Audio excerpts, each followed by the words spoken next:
اللہ الرحمن الرحیم۔ کہانی پوائنٹ پی کے میں خوش آمدید۔ معزز دوستو، اگر آپ کو یہ کہانی پسند آئے تو میری چینل کو لائک کریں، سبسکرائب کریں اور ساتھ میں گھنٹی کے نشان کو پریس کر دیں۔ امبر تیسرے روز عاتکہ کے ماں باپ سے رخصت ہو کر وہاں سے مونجو دوڑو کی طرف چل پڑا۔ وہ دوسرے روز ہی صبح کو وہاں سے کوچ کر جانا چاہتا تھا، مگر عاتکہ کے ماں باپ نے اسے ایک اور روز ٹھہرا لیا۔ جاتے ہوئے اس نے عاتکہ کے باپ سے کہا، اگر اپنی بیٹی کی خیریت چاہتے ہیں تو کچھ دنوں کے لیے اپنے کسی رشتہ دار کے ہاں سے بھیج دیں، کیونکہ ہو سکتا ہے کہ اس کے خاوند کے رشتہ دار پجاریوں کے ساتھ مل کر بادشاہ کے سپاہی لے کر تلاش میں آ جائیں۔ عاتکہ کے باپ نے کہا، بیٹے ہم دنیا میں اکیلے ہیں، ہمارا کوئی رشتہ دار نہیں ہے، ہم اس بچی کو کسی کے ہاں بھجوا دیں گے، دیوتا ہم پر مہربان ہو گئے ہیں، وہ اس کی ضرور حفاظت کریں گے۔ اب امبر ان کو کیا کہتا کہ دیوتا ان پر مہربان نہیں ہوئے بلکہ رب عظیم نے ان پر اپنا فضل کیا ہے۔ بہرحال اس نے اتنا ضرور کہا کہ عاتکہ کو زیادہ دیر باہر نہ نکلنے دیں اور زیادہ وقت گھر کے اندر ہی چھپا کر رکھیں۔ اتنا کہہ کر واپس مونجو دوڑو کی طرف چل پڑا۔ ایک رات اور ایک دن کے سفر کے بعد وہ مونجو دوڑو کی شہر کے سرحد کے قریب داخل ہو گیا۔ وہ شہر کے شمال مغربی علاقے کے اندر داخل ہوا تھا۔ اب وہ کاروان سرائے میں بھی نہیں جانا چاہتا تھا، کیونکہ اسے معلوم تھا کہ پجاری کے قتل کے سلسلے میں بادشاہ کے سپاہی ان کی تلاش میں ضرور وہاں آئے ہوں گے، اس لیے کہ پجاریوں کو سلطنت میں بڑا اثر و رسوخ حاصل تھا اور حکمران شہزادہ بڑے پجاری کی بات کبھی نہیں ٹال سکتا تھا۔ ویسے بھی اگر ایک قتل ہو جائے تو قاتل کو ضرور گرفتار کرنے کی کوشش کی جاتی ہے۔ امبر کو اگر کچھ خیال تھا تو صرف اتنا کہ ہو سکتا ہے کہ اسے کو پہچان نہ سکے، لیکن یہ محض اس کا وہم تھا۔ ایک پجاری نے اسے مشعل کی روشنی میں بڑے غور سے دیکھ لیا تھا اور وہ اسے ہر حالت میں پہچان سکتا تھا۔ جس پجاری کا نام سانبا تھا وہ بڑے پجاری کا بیٹا تھا۔ اسے اپنے باپ کے قتل کا بڑا صدمہ ہوا تھا۔ وہ امبر سے اپنے باپ کے قتل کا انتقام لینا چاہتا تھا۔ وہ جادوگر اور نجومی بھی تھا۔ اس نے اپنے نجوم کے علم سے دیکھ لیا تھا کہ باپ کا قاتل مونجو دوڑو کے شمال مغربی علاقے میں ایک ایسی جگہ موجود ہے جہاں ایک تالاب بھی ہے۔ اس کا اندازہ اور نجوم کا علم بالکل درست تھا۔ امبر واقعی جس جگہ ٹھہرا ہوا تھا وہاں پانی کا ایک چھوٹا سا تالاب بھی تھا۔ پجاری سانبا نے شہر کے تمام تالاب کناروں کے مکانوں کو غور سے دیکھنا اور ان کی خفیہ جاسوسی شروع کر دی۔ اسے شہزادی کی حمایت حاصل تھی۔ وہ جس وقت چاہے امبر کو اپنے باپ کے قاتل کو گرفتار کر سکتا تھا۔ تلاش کرتے کرتے آخر ایک روز وہ تالاب کے پاس پہنچ ہی گیا، جس کے کنارے درختوں کے جھنڈ میں ایک کچا مکان تھا۔ یہ مکان ایک غریب کمہار کا تھا۔ امبر اس مکان میں ٹھہرا ہوا تھا۔ پجاری سانبا سارا دن تالاب کنارے چھپ کر بیٹھا رہا اور انتظار کرتا رہا کہ اندر سے امبر باہر آئے۔ امبر اس کی موجودگی سے بے خبر تھا۔ وہ تیسرے پہر کسی ضرورت کے ساتھ مکان سے نکل کر تالاب کے پاس آیا تو پجاری نے اسے فوراً پہچان لیا۔ اس کا چہرہ انتقام کی آگ سے بھڑک اٹھا، مگر وہ خاموش رہا اور چپکے سے وہاں سے نکل گیا۔ محل میں آ کر اس نے بڑے پروت سے بات کی کہ اس نے اپنے باپ کے قاتل کا سراغ لگا لیا ہے۔ وہ اسے گرفتار کر کے شہزادے کے حضور پیش کرنا چاہتا ہے تاکہ اس کے باپ کے قاتل کو سزا دی جا سکے۔ بڑے پروہت نے شہزادے سے بات کی، جس نے اسی وقت حکم جاری کر دیا کہ بڑے پجاری کے قاتل کو تالاب والے مکان سے گرفتار کر کے دربار میں پیش کیا جائے۔ دوسرے روز صبح امبر نہانے کے لیے تالاب پر آیا تو بادشاہ کی فوج سامنے کھڑی تھی۔ پجاری سانبا ان کے ساتھ تھا۔ ٹھہر جاؤ، فوج کے سردار نے کڑک کر کہا، ہم تمہیں مونجو دوڑو کے بڑے پجاری کے قتل کے جرم میں گرفتار کرتے ہیں۔ اگر تم نے بھاگنے کی کوشش کی تو ہم تمہیں بھی ہلاک کر دیں گے اور اس کمہار کے مکان کو بھی تہس نہس کر دیں گے۔ امبر کو اپنے ہلاک ہونے کا تو پرواہ نہیں تھی، مگر ہاں اسے غریب کمہار کا خیال ضرور تھا جس نے اسے ایک مسافر جان کر اس مکان میں پناہ دی تھی۔ اس نے کہا، اگر تم لوگ مجھے یقین دلا دو کہ اس غریب کمہار کو کچھ نہیں کہا جائے گا تو میں اپنے آپ کو گرفتاری کے لیے پیش کر دوں گا۔ فوج کے سردار نے کہا، ہم تمہیں یقین دلاتے ہیں کہ اس کمہار کو کچھ نہیں کیا جائے گا۔ امبر نے دونوں ہاتھ پھیلا کر کہا، تو مجھے گرفتار کر لو، میں گرفتاری کے لیے تیار ہوں۔ پجاری سانبا نے چیخ کر کہا، اسے زنجیروں میں جکڑ کر دربار میں پیش کر دو۔ سپاہی اپنے سردار کے حکم سے فوراً آگے بڑھے اور انہوں نے امبر کو گرفتار کر کے زنجیر ڈالیں اور گھوڑے پر بٹھا کر محل کی طرف چل پڑے۔ ایک بار پھر گرفتار ہو چکا تھا۔ اب اسے موئنجودوڑو کے شہزادے اور بادشاہ کے دربار میں پیش کیا جانا تھا۔ امبر بھی یہی چاہتا تھا کہ کسی نہ کسی طرح شاہی دربار تک پہنچے۔ وہ ان چھوٹے چھوٹے گھروں میں نہیں رہنا چاہتا تھا۔ شاہی محل میں داخل ہو کر بڑے پروت نے پجاری کے قاتل کو دیکھا اور نفرت سے بولا، اس نوجوان نے ایک گناہگار جرم کیا ہے۔ اس نے ہمارے دیوتاؤں کے خاص پجاری کو قتل کیا ہے۔ اسے دیوتا کبھی معاف نہیں کریں گے۔ اسے ہم آگ میں زندہ جلائیں گے اور اسے دربار میں پیش کرو۔ میں بادشاہ شہزادے سے خود کہہ کر اسے آگ میں ڈلواؤں گا۔ سپاہی زنجیروں میں جکڑے ہوئے امبر کو لے کر شاہی محل کے قید خانے کی طرف چل دیے۔ یہ قید خانہ محل کے نیچے ایک تنگ و تاریک کوٹھڑی میں تھا۔ امبر کو اس کوٹھڑی میں ڈال دیا گیا۔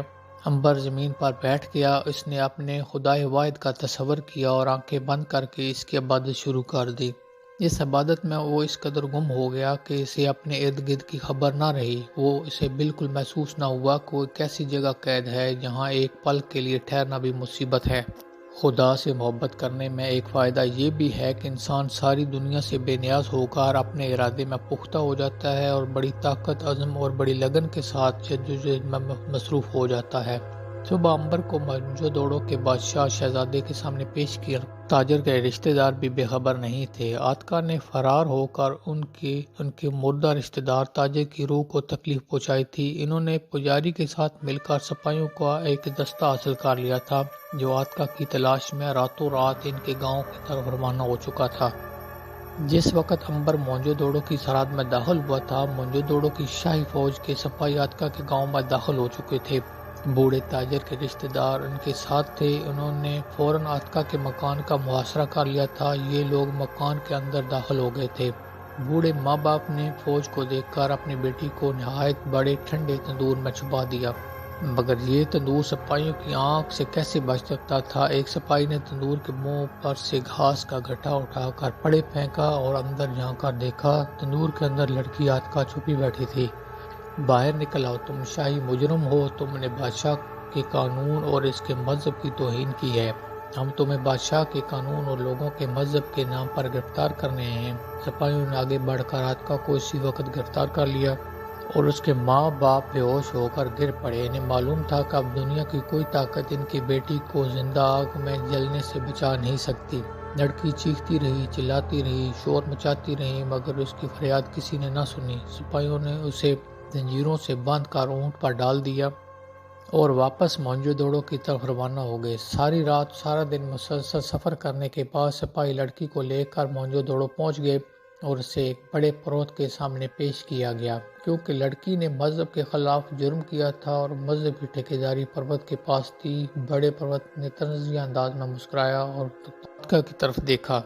اب تمہیں محسوس ہو گیا ہوگا کہ ہمارے مذہب کے خلاف گناہ کر کے تم دنیا کے جس کونے میں بھی جا کر چھپ جاؤ، ہمارے دیوتا تمہیں گرفتار کرنے میں ہماری مدد کریں گے۔ لڑکی نے غصے میں کہا، تمہارے دیوتا جھوٹے، میرا رب واحد ضرور میری مدد کرے گا۔ سارے لوگ دیوتاؤں کی توہین سن کر کانپ گئے۔ بڑے پروت نے گرج کر کہا، کل اس لڑکی کی زبان کھینچ لی جائے۔ تم لوگ مجھے جو چاہے سزا دے دو، میں تمہارے دیوتاؤں کی ذرا پرواہ نہیں کرتی۔ تمہارے سارے دیوتا اور سب پتھر کے بنے ہوئے ہیں اور میرا رب واحد ہے، وہی آسمانوں اور زمینوں کا مالک ہے، وہی سورج کو طلوع کرتا اور غروب کرتا ہے، اس کے حکم سے ہوا چلتی ہے اور زمین کے نیچے سے درخت کا بیج پودا بن کر پھوٹتا ہے۔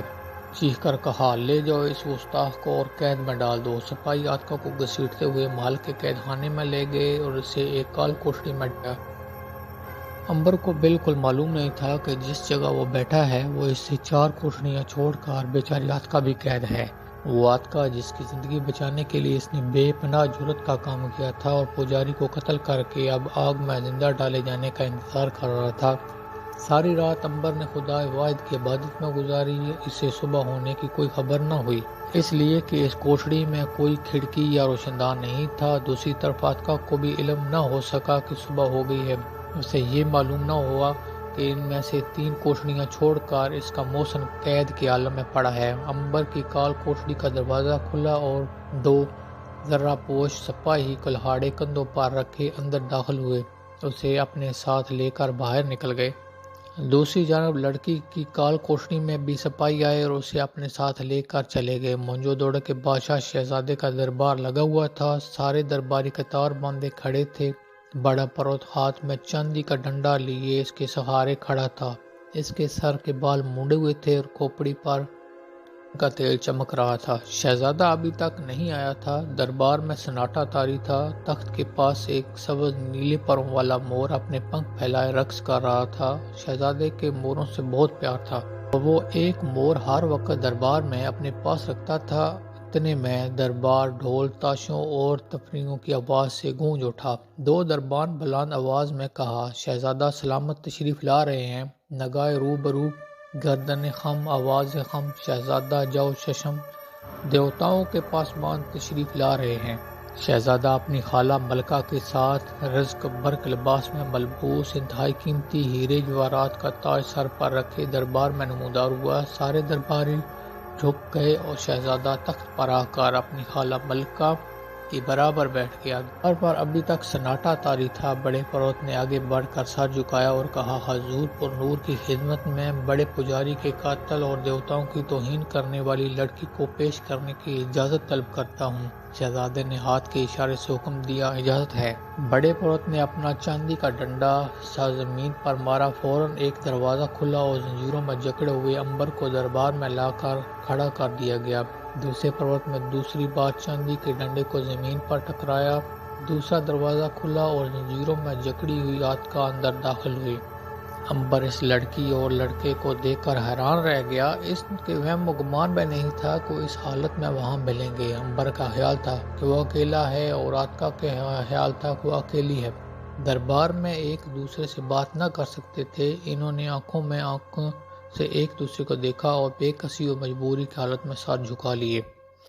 بڑے پروت نے شہزادے کے تخت کے پاس جا کر ایک بار پھر سر جھکایا اور کہا، دونوں ملزم حاضر ہیں۔ شہزادہ سلامت۔ شہزادے نے کہا، پہلے اس لڑکی کو پیش کیا جائے جس نے ہمارے مقدس دیوتاؤں کی توہین کی ہے اور اپنے خاوند کے ساتھ زندہ آگ میں نہ جل جانے کی مذہب کی خلاف ورزی کی ہے۔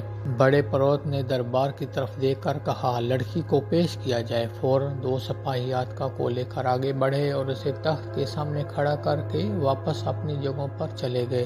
شہزادے نے بڑے غور سے عاتکہ کی طرف دیکھا اور اسے کہا، اے لڑکی، تمہارا نام کیا ہے؟ عاتکہ رب واحد پر ایمان لے آنے کے بعد عنبر نے محسوس کیا کہ لڑکی کی آواز میں ایک رعب اور دبدبہ آ گیا تھا۔ جس طرح دوسرے دربار میں سہمے ہوئے کھڑے تھے، عاتکہ اس کے برخلاف بڑی بہادری اور جرأت کے ساتھ شہزادی کے آنکھوں میں ڈاکے ڈال کر دیکھ رہی تھی۔ شہزادے نے کہا، کیا تم بوڑھے تاجر کی بیوی تھی؟ جی ہاں شہزادہ سلامت، میں تمہیں معلوم ہے تم نے اپنے مردہ خاوند کے ساتھ آگ میں نہ جل کر اس ملک کے مذہب کے خلاف ایک ایسا جرم کیا ہے جسے کبھی معاف نہیں کیا جا سکتا۔ سے نہیں ڈرتی شہزادہ سلامت، میرا ایمان جس رب عظیم پر ہے وہ ایک نیک انسان کو ہمیشہ کی زندگی عطا کرتا ہے۔ آپ کے جھوٹے دیوتاؤں کی قید سے آزاد ہو چکی ہوں۔ دربار میں موجود شہزادہ اور اس کی خالہ سمیت سبھی لوگ خوف سے لرز گئے۔ ان کے مطابق وہ لڑکی کفر کہہ رہی تھی۔ شہزادہ نے بڑے پروت کی طرف دیکھ لیا، اس گستاخ لڑکی کو لے جاؤ، اس کی کھال کھینچ کر اس میں گھاس بھر کر شہر کے دروازے پر لٹکا دو۔ جو حکم بادشاہ سلامت۔ بڑے پروت نے خوشی سے اور سپاہی لڑکی کو گھسیٹتے ہوئے دربار سے باہر لے گئے۔ اب عنبر کو دربار میں پیش کرنے کی باری تھی۔ عنبر ہر قسم کی مصیبت و طوفان کے لیے تیار تھا، مگر وہ اس بے گناہ لڑکی کو تکلیف برداشت نہ کر سکتا تھا۔ اس نے حسرت بھری نظروں سے دیکھا، وہ رو رہی تھی اور وحشی سپاہی اسے گھسیٹتے ہوئے قید خانے کی طرف لے جا رہے تھے۔